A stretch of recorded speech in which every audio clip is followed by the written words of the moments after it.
हमारा brain wash किया जाता है ये बोल के कि आप हमारे धर्म में आ जाओ, क्रिश्चियन धर्म अपना लो और अपना सनातन धर्म छोड़ दो। धर्मांतरण की शिकायत जहाँ पर दो अलग अलग ग्रुप वहाँ पे इकट्ठा हुए थे, उसे लेकर विवाद हो रहा था। क्या हमको धर्म परिवर्तन करने का अधिकार नहीं है? हम परिवर्तित हो रहे हैं, करेंगे। आर्टिकल 25 में या तो हटा दो, संविधान को जला दो। मैं मंदिर भी जाऊंगा, मस्जिद भी जाऊंगा, गुरुद्वारे भी जाऊंगा, चर्च भी जाऊंगा, जहां मुझे अच्छा लगेगा।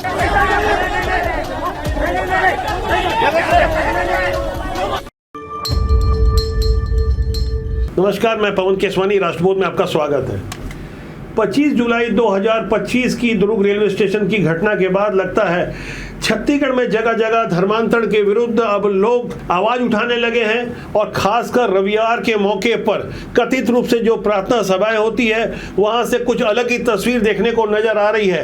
कांकेर, बिलासपुर, रायपुर, हर जगह लोग सड़कों पर उतरकर कड़ा प्रतिकार कर रहे हैं। और तो और राजधानी रायपुर में तो एक बच्ची ने ऑन कैमरा कह दिया उसे धर्मांतरण के लिए दबाव बनाया जा रहा है। 3300 में सौदा किया जा रहा था। खुद को संध्या तिवारी बताने वाली एक ब्राह्मण नामधारी महिला जो बिलासपुर में पास्टर बन चुकी है, खुलेआम डंके की चोट पर धर्म का सौदा कर रही है और इसके विरोध में खासकर युवा हिंदू समाज सड़कों पर उतरकर प्रतिकार कर रहा है, तो पुलिस को भी एक्शन लेना पड़ रहा है। ये सब वो घटनाएं हैं जो 25 जुलाई के बाद हो रही है। हालांकि इससे पहले भी प्रतिकार होता रहा था।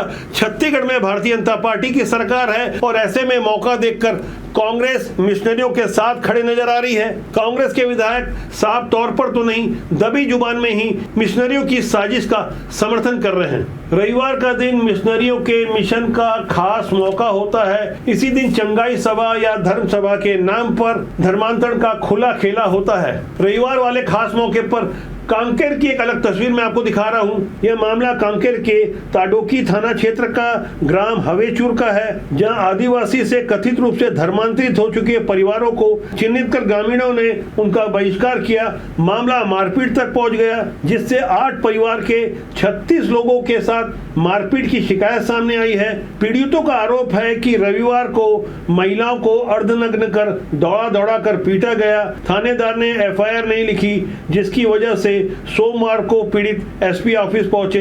इसी रविवार का अजब संयोग है, न्यायधानी बिलासपुर से लेकर राजधानी रायपुर में भी ऐसी तस्वीरें सामने आई। बिलासपुर के सरगंडा थाना क्षेत्र में संध्या तिवारी नामधारी पास्टर ने 8-10 महिलाओं को धर्मांतरित या मतांतरित करवाने के लिए जो खेला किया, वो तस्वीर आप गौर से देखिए। इस ब्रेन वॉश का असर इतना गजब का हुआ कि वो लड़कियां कैमरे के सामने आकर कह रही थी कि चंगाई सभा से उन्हें फायदा हुआ है। अपनी मर्जी से बंद कमरे में वो कुछ सीख रही थी। बिलासपुर के प्रगति नगर गली नंबर 2 में रविवार यानी 10 अगस्त को प्रतिमा अल्फ्रेड के मकान में किराएदार सरस्वती कुर्रे की बेटी संगीता श्रीवास, दामाद पवन श्रीवास अपने साथी मुकेश हथठेल एनी रोज के साथ मिलकर मोहल्ले में प्रार्थना सभा का आयोजन करवा रहे थे। इसी दौरान स्थानीय हिंदूवादी संगठन के लोगों ने यहां पहुंचकर दबिश दी। आरोप लगाए गए कि आर्थिक रूप से कमजोर हिंदू धर्म के युवतियों को ईसाई धर्म अपनाने के लिए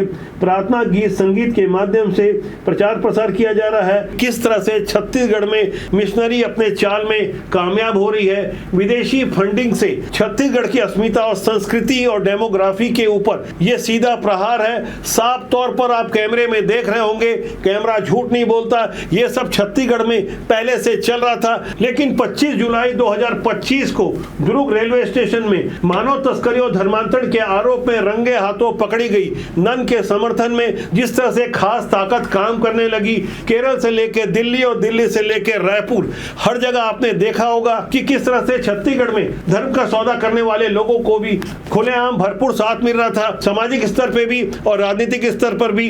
अटल श्रीवास्तव कोटा बिलासपुर के विधायक हैं। ये साहब बिलासपुर की इस घटना के बारे में क्या कहते हैं, इनकी जुबानी आप सुनिए। इसके बाद मैं आपको इनकी बदजुबानी भी सुनाऊंगा जिसके लिए चर्चित रहे हैं। मेरी तबीयत खराब है, मैं किसी परेशानी में हूँ, तो मैं मंदिर भी जाऊंगा, मस्जिद भी जाऊंगा, गुरुद्वारे भी जाऊंगा, चर्च भी जाऊंगा, जहां मुझे अच्छा लगेगा वहाँ मैं जा सकता हूँ। धर्मांतरण हो रहा है तो पुलिस कार्रवाई करे, ना कि बजरंग दल कर रही है। बिलासपुर और उसके आसपास तेजी से धर्मांतरण की घटनाएं हो रही है। मिशनरी इस काम में लगी है। नवंबर 2024 को बिलासपुर रतनपुर के समीप बंगला भाटा गांव में सरकारी जमीन और सरकारी इमारत को जबरदस्ती जब कुछ लोग चर्च बना रहे थे, वो मिशनरी के लोग थे, जब स्थानीय हिंदूवादियों ने विरोध किया तो वहां भी यही अटल श्रीवास्तव थे।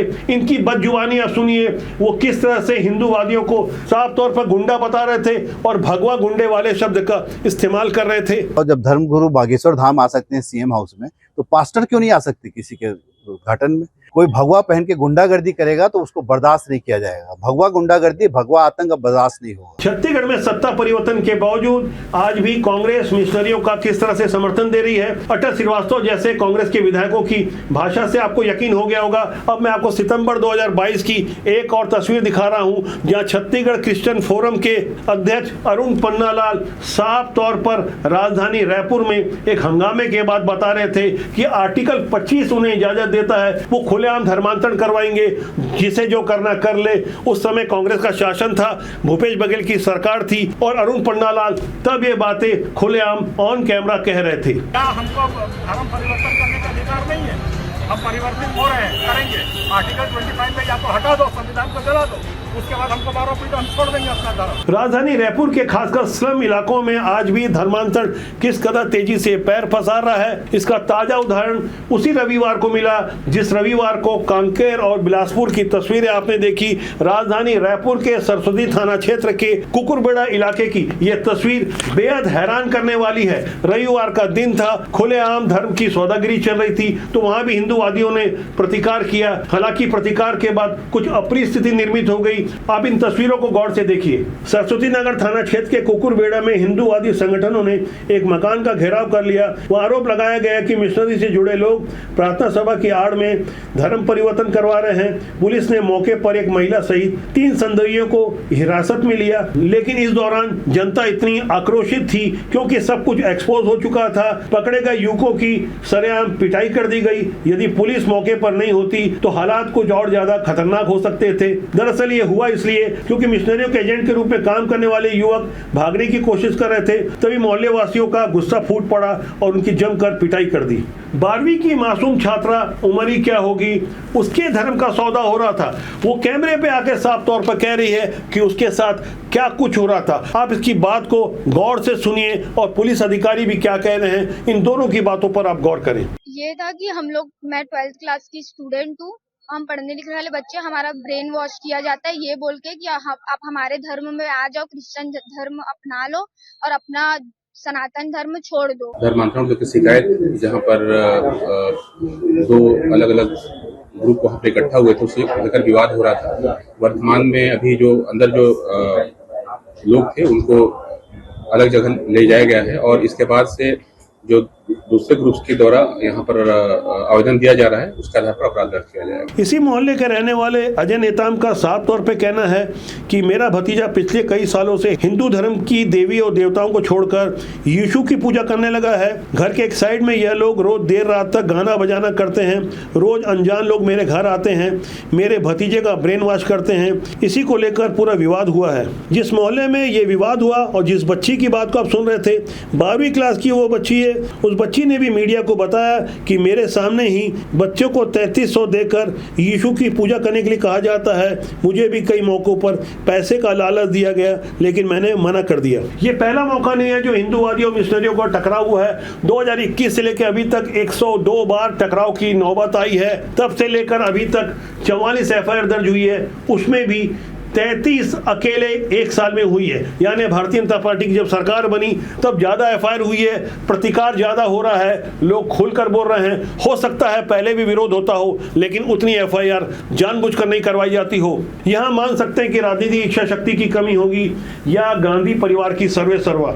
सोनिया गांधी जिस विचार को मानती हैं, राहुल गांधी जिस विचार को मानते हैं, जाहिर तौर पर कांग्रेस के प्रमुख भी उसी विचार को मानते होंगे, तो भला भूपेश बघेल और उनकी सरकार इससे इससे कैसे अछूता रह सकते होंगे। ऐसे माहौल में हम गहराई से समझ रहे हैं कि यहाँ सरकारें और कानून कुछ नहीं कर सकता बहुत ज़्यादा, जब तक आम जनता खुलकर अपने धर्म के समर्थन के लिए आगे नहीं आएगी। खुद की रक्षा के लिए लोगों को सहयोग करना होगा, एकजुट होकर प्रयास करना होगा किस तरह से धर्म की रक्षा की जाए। आज यदि हम धर्म के लिए आगे नहीं आए तो आने वाला कल हमें माफ नहीं करेगा। ये विषय बेहद ज्वलंत है, आपकी हमारी अस्मिता से जुड़ा है, संस्कृति से जुड़ा है। इसके लिए हमें ही जागरूक होना होगा। सरकारें आती जाती रहती है, कानून अपना काम करता है, लेकिन सबसे ज्यादा पहल, सबसे कारगर पहल हमको और आपको करनी होगी। मेरा आपसे आग्रह है कि इस विषय पर अपना कमेंट जरूर दें, अपनी राय दें और भरपूर प्यार दें। सब्सक्राइब करें, प्यार दें, प्यार बांटें। नमस्कार।